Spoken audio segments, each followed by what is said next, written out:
Hello दोस्तों आज के इस वीडियो में Bihar board class 6 math chapter 4 जिस चैप्टर का नाम है पूर्णांक, इसका प्रश्नावली 4.1 का क्वेश्चन नंबर 1 से लेकर 4 तक का सॉल्यूशन को करेंगे। तो चलिए वीडियो को स्टार्ट करते हैं। इस प्रश्नावली 4.1 को सॉल्व करने से पहले कुछ हम बेसिक चीज़ को जान लेते हैं, उसके बाद इसको सॉल्व करेंगे तो आसानी होगा। तो सबसे पहले हम लोग जानेंगे कि पूर्णांक होता क्या है, ठीक है। उसके बाद हम इसको सॉल्व करेंगे।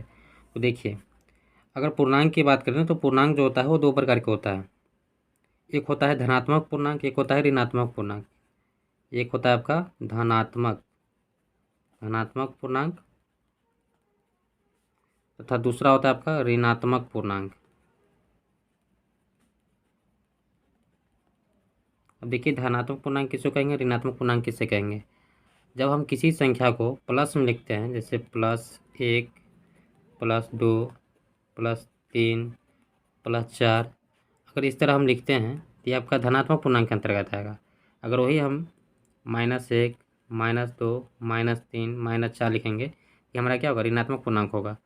तो याद रखिएगा, पूर्णांक कितने प्रकार के होते हैं, दो प्रकार के होते हैं। एक होता है धनात्मक पूर्णांक, एक होता है ऋणात्मक पूर्णांक। अगर इसी को हम संख्या रेखा पर दर्शाते हैं, मान लीजिए हमारा संख्या रेखा है, तो बीच में क्या होता है, आपका 0 होता है और दाईं तरफ क्या होता है, धनात्मक पूर्णांक होता है, बाईं तरफ ऋणात्मक पूर्णांक होता है। जैसे कि यहाँ पे लिखेंगे +1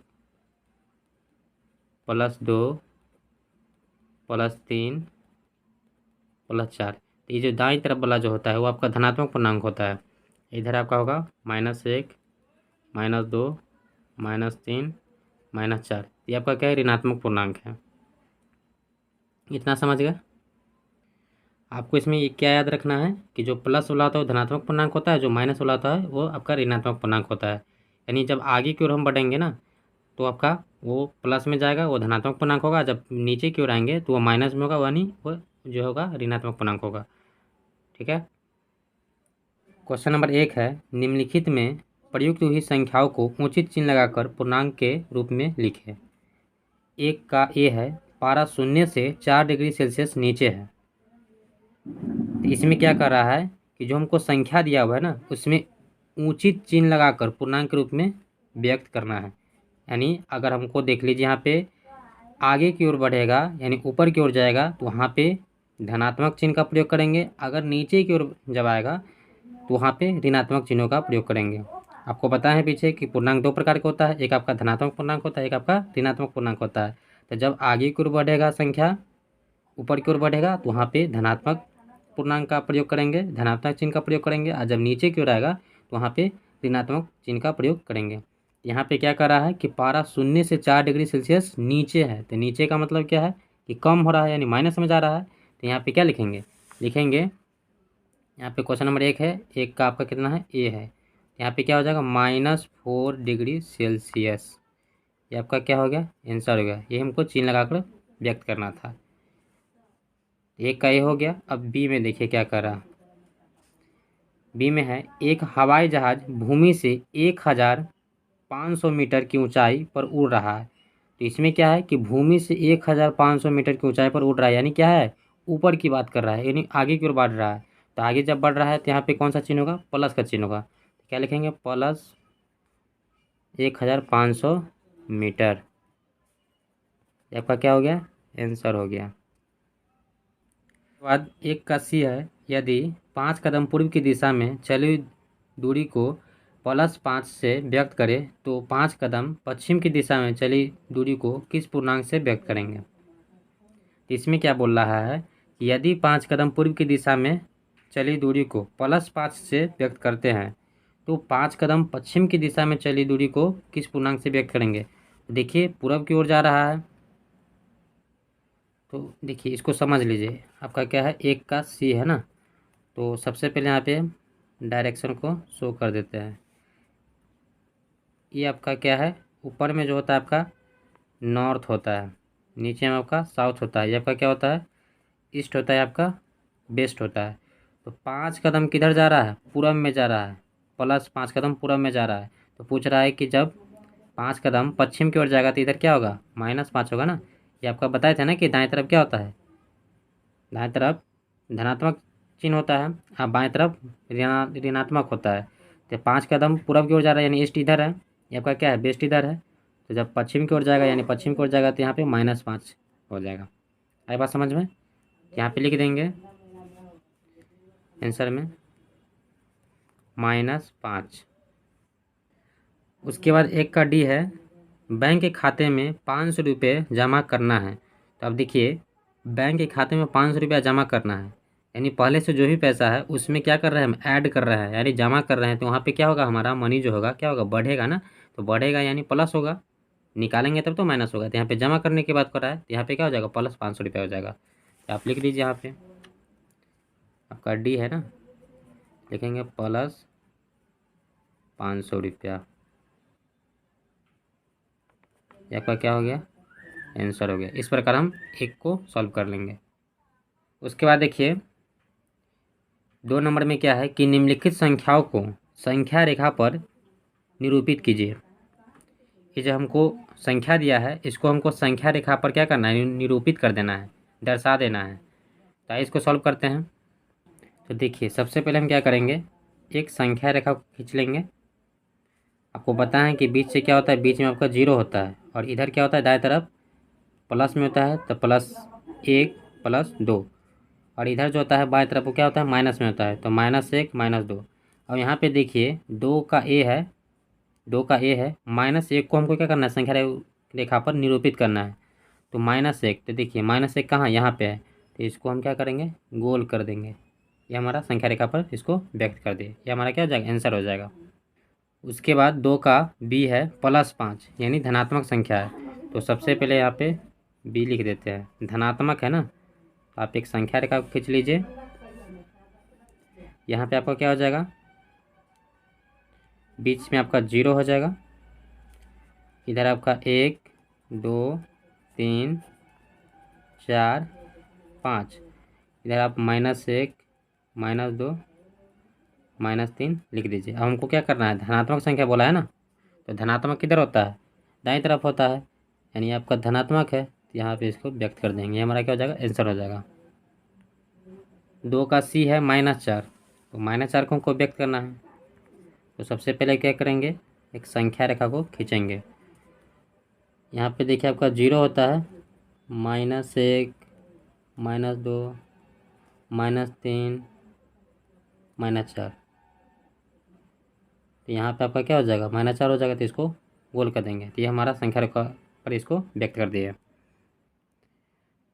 उसके बाद 2 का डी है +7,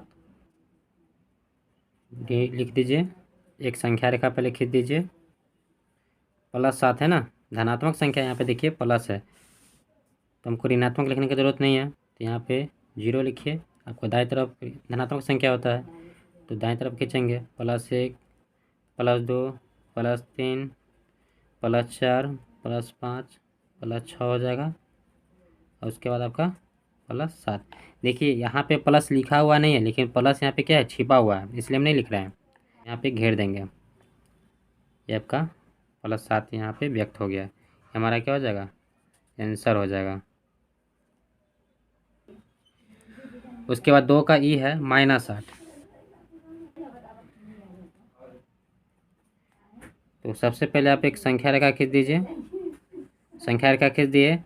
यहाँ पे देखिए आपका 0 होता है, ये -1 हो गया, ये आपका -2 हो गया, -3 -4 -5 -6 -7 हो जाएगा। यहाँ पे आपका -8 हो गया। तो संख्या रेखा आपको किसको व्यक्त करना था -8 को, तो यहाँ -8 को हम घेर देंगे, ये हमारा क्या हो जाएगा आंसर हो जाएगा। तो इस प्रकार हम क्वेश्चन नंबर 2 को सॉल्व कर लेंगे। क्वेश्चन नंबर 3 है, नीचे दिए गए चित्र में एक संख्या रेखा को दिखाया गया है, जैसा कि आपका संख्या रेखा दिखाया गया है जो पूर्णांकों को निरूपित करती है, जिसमें हमको ये ABCD के रूप में पूर्णांक को निरूपित किया हुआ है। तो इसी पूर्णांकों को हमको देकर नीचे वाले क्वेश्चन का आंसर देना है। लिखा हुआ है कि इस रेखा को देखते हुए निम्न बिंदुओं के स्थान ज्ञात कीजिए। इसको हम इस रेखा को हमको देखना है, इसके बाद ये क्वेश्चन को पढ़ना है, इसका आंसर देना है। तो आपका 3 का ए है, यदि बिंदु डी पूर्णांक -8 है तो +8 वाला बिंदु कौन सा है। क्वेश्चन में क्या बोला कि यदि डी पूर्णांक का जो मान है -8 है तो प्लस 8 वाला बिंदु कौन सा है। तो आपको पता है, आपको बताया है कि यह दाईं तरफ वाला जो होता है आपका धनात्मक पूर्णांक होता है। ये जीरो का जो दाईं तरफ है, इधर दाईं तरफ होगा ना, तो ये जो आपका क्या है धनात्मक पूर्णांक है। ये जो जीरो के बाईं तरफ जो है आपका, ये क्या आपका ऋणात्मक पूर्णांक है। तो हमको यहाँ पे देखिए क्या बोला है कि यदि डी पूर्णांक -8 हो, -8 हो तो -8 किधर होगा, बाईं तरफ। डी पूर्णांक का जो मान है बता रहा है कि -8 हो। अगर मान लीजिए यहाँ पे -8 हो, कैसे होगा, 1 2 3 4 5 6 7 8। डी का जो पूर्णांक है -8 में है ना, तो पूछ रहा है कि +8 वाला बिंदु, तो +8 वाला इधर जाएगा, कौन सा होगा। तो यहाँ पे देखिए 1 2 3 4 5 6, फिर से गिनिए 1 2 3 4 5 6, यहाँ पे एक बीच में और है 7, फिर उसके बाद 8 है। तो यहाँ पे पूछ रहा है ना कि 8 वाला बिंदु कौन सा होगा, तो 8 वाला बिंदु कौन सा है, देखिए तो जे है। तो इसका आंसर क्या हो जाएगा, जे हो जाएगा। यहाँ पे लिखेंगे जे, बुक में ही सॉल्व कर देते हैं, समझ में आ गया होगा। उसके बाद 3 का बी है, बिंदु बी एक ऋणात्मक पूर्णांक है या धनात्मक पूर्णांक है। पूछ रहा है कि बिंदु बी को, इसमें देखिएगा बिंदु बी पूछ रहा है कि ऋणात्मक है कि धनात्मक है। तो देखिए यहाँ पे बिंदु बी यहाँ पे है ना, तो ये आपको बाईं तरफ की दाईं तरफ है।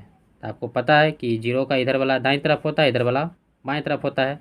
इधर वाला जो होता है धनात्मक होता है, इधर वाला आपका ऋणात्मक होता है। यहाँ पे देखिए बी बिंदु जो है आपका ऋणात्मक में है कि धनात्मक में है, तो आपको स्पष्ट रूप से दिख रहा है कि आपका ऋणात्मक पूर्णांक है, ये कि बाईं तरफ है। तो यहाँ पे लिखेंगे ऋणात्मक पूर्णांक। क्या लिखेंगे, ऋणात्मक पूर्णांक। ये हमारा क्या हो गया, आंसर हो गया। उसके बाद देखिए 3 का सी है, बिंदु सी और ई के संगत पूर्णांक को लिखे। यानी बिंदु सी और ई का हमको संगत पूर्णांक का लिखना है। तो संगत पूर्णांक देखिए क्या है, बिंदु आपका क्या बोला है सी, तो सी कहाँ पे है, यहाँ पे है, यहाँ पे है ना। तो इसका मान को लिखना है, अंक को लिखना है। यहाँ पे देखिए इधर वाला माइनस में होता है, पहले काउंट कीजिए 1 2 3 4 5 6,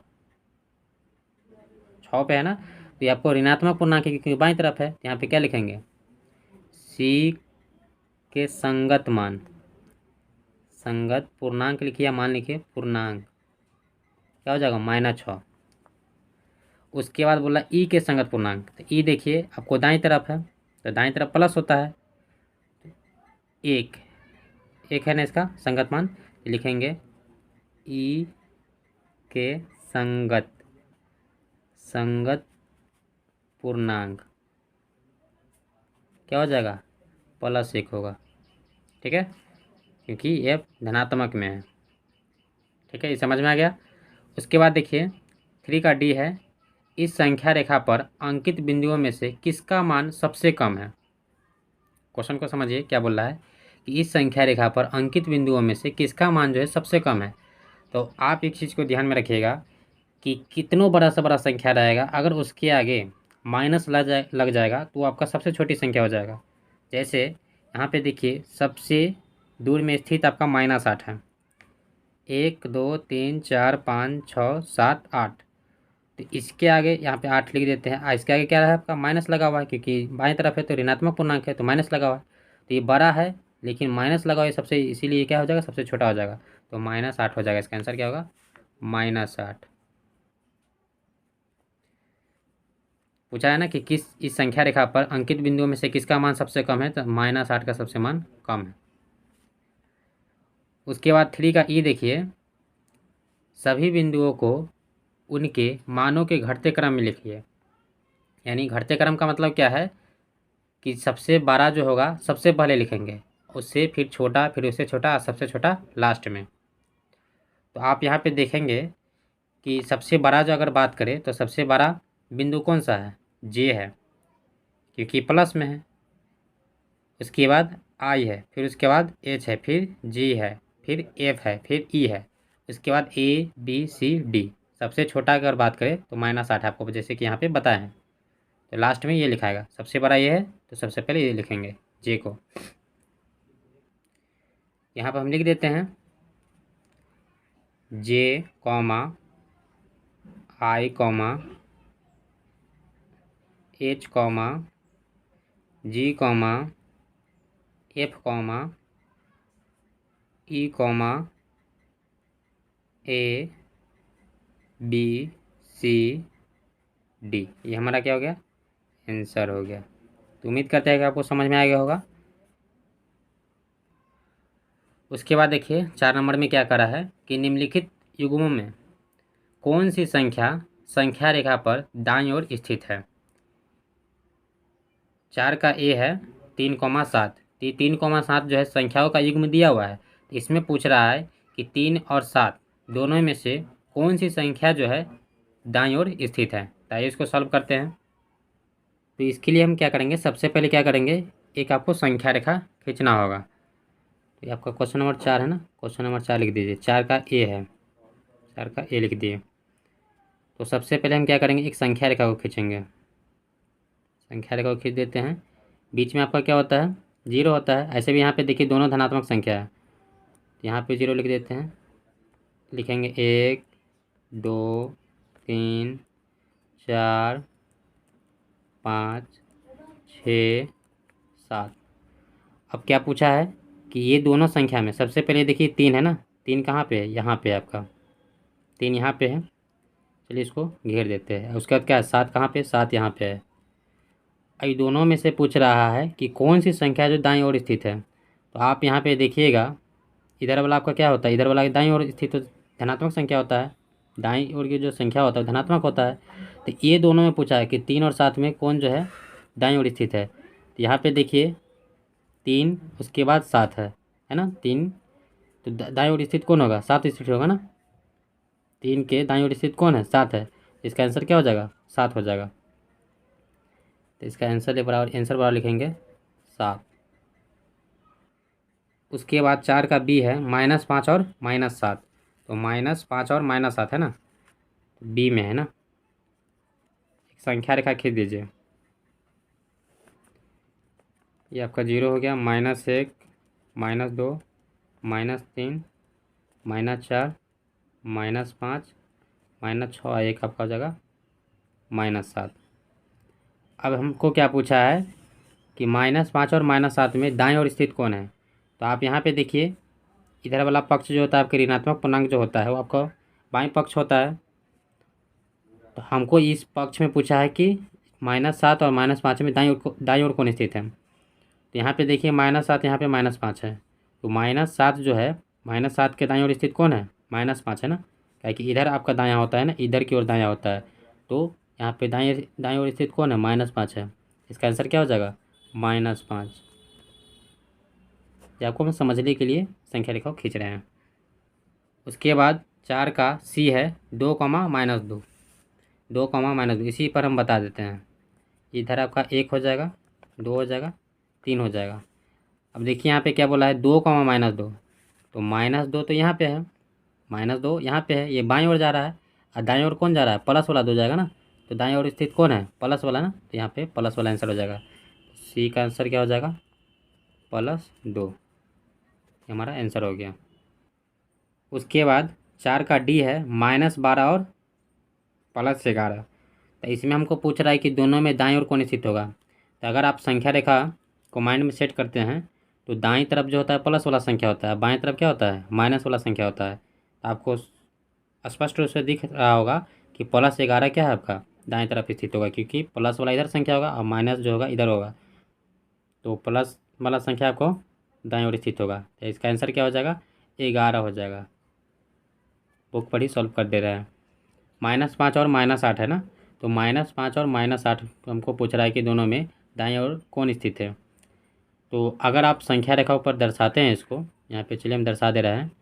-5 हो गया, ये आपका -8 हो गया। तो इसमें पूछ रहा है कि दाईं ओर कौन स्थित है, ये दोनों में दाईं ओर कौन स्थित है। तो देखिए इधर वाला जो होता है पक्ष आपका दाईं ओर स्थित होता है, यानी दाएं वाला होता है। तो यहाँ पे -5 है, -8 है, तो दाईं ओर स्थित कौन है, आप देखिए -5 हो जाएगा। तो इसका आंसर क्या हो जाएगा, -5।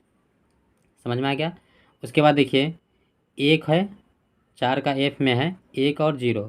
तो 1 और 0 में पूछ रहा है कि दाएं ओर कौन स्थित है। दोनों प्लस वाला संख्या है। यहाँ पे देखिए आपका बीच में 0 होता है, इधर वाला आपका क्या होता है, एक होता है। इधर वाला आपका 1 होता है। तो अब पूछ रहा है कि दोनों में दाएं ओर कौन स्थित है, तो इधर वाला हमेशा क्या याद रखिएगा कि दाएं वाला संख्या होता है। तो यहाँ पे देखिए दाएं ओर कौन स्थित है, एक स्थित है ना, इसका आंसर क्या हो जाएगा, एक हो जाएगा। यहाँ पे आप लिख सकते हैं एक। तो दोस्तों इस प्रकार हम 4.1 का क्वेश्चन नंबर 1 से लेकर 4 तक को सोल्यूशन कर लिए। इसके नेक्स्ट वीडियो में हम क्वेश्चन नंबर 5 से सोल्यूशन को करेंगे। तो दोस्तों अगर मेरा वीडियो अच्छा लगता है तो मेरे वीडियो को लाइक करें, मेरे चैनल को सब्सक्राइब करें। धन्यवाद। अब हम अगले वीडियो में मिलेंगे।